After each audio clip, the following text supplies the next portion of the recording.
gusto ko pong maging ehemplo sa mga katutubo kong Alangan tribes na maging pangunahin na dapat nilang gayahin.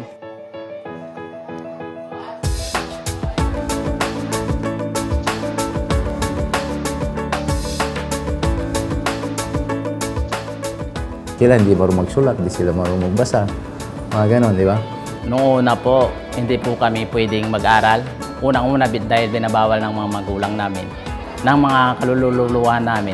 Dumating po yung mga misyonary, po mga guro pong nagtuturo.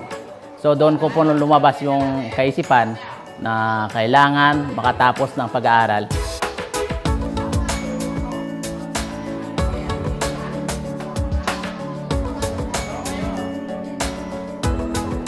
Dapat nilang gayahin upang marami pong makatapos ng mga kabataan.